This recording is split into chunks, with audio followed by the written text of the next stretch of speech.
The 16th most common question asked about Islam is that why does Islam do injustice to women by only allowing 50% of the share given to the male counterpart? That why do women in Islam inherit only half what is inherited by the male counterpart? It's injustice to them. This is the 16th most common misconception. As far as inheritance is concerned, the Quran speaks about inheritance in several places.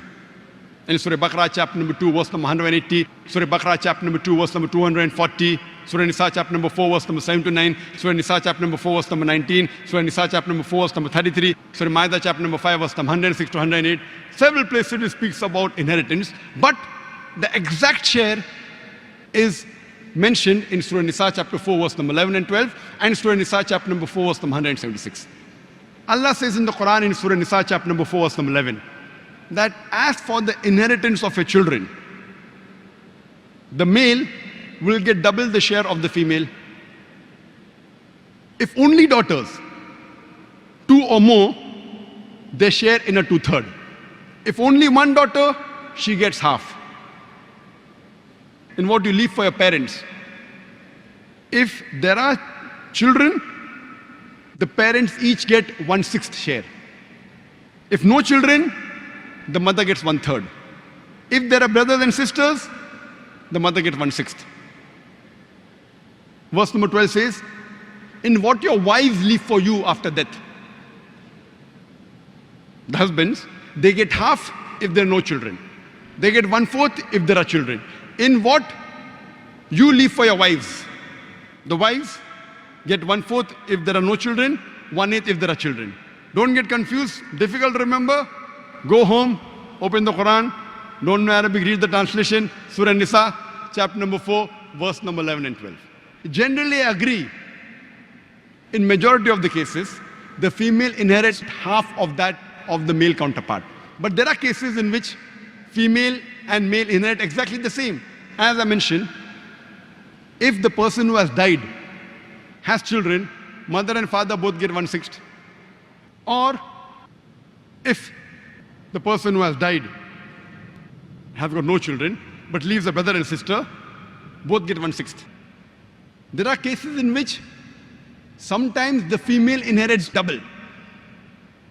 If a female dies and leaves behind no children but has a husband and mother and father, the husband gets half, mother gets 1/3, the father gets 1/6. So mother gets double than the father, but there are rare cases. I do agree, as a normal general policy, the female inherits half of that of the male counterpart.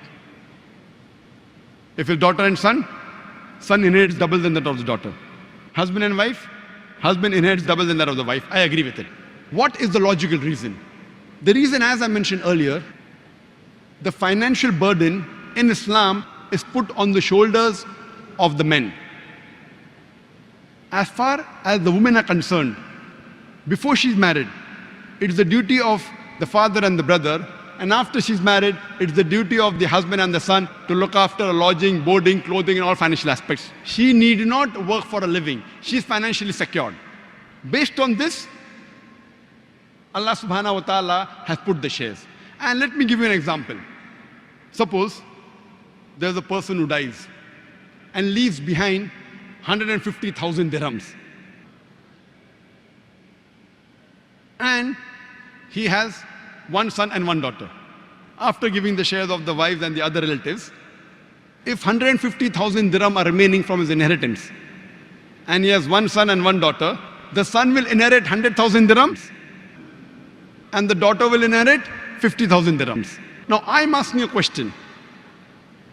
Would you prefer being a son who inherits 100,000 dirhams, and maybe 80 to 90% of that wealth you may have to spend on your family because you are the bread earner? Or would you prefer inheriting 50,000 dirhams and keeping everything for yourself, not even spending a single dirham on anyone else? So logically but naturally, you prefer inheriting 50,000 dirhams and not spending a single dirham on anyone else, rather than inheriting 100,000 dirhams and spending 80%, 90%, 100% of it on looking after the other members of the family. That's the reason Allah subhanahu wa ta'ala is just.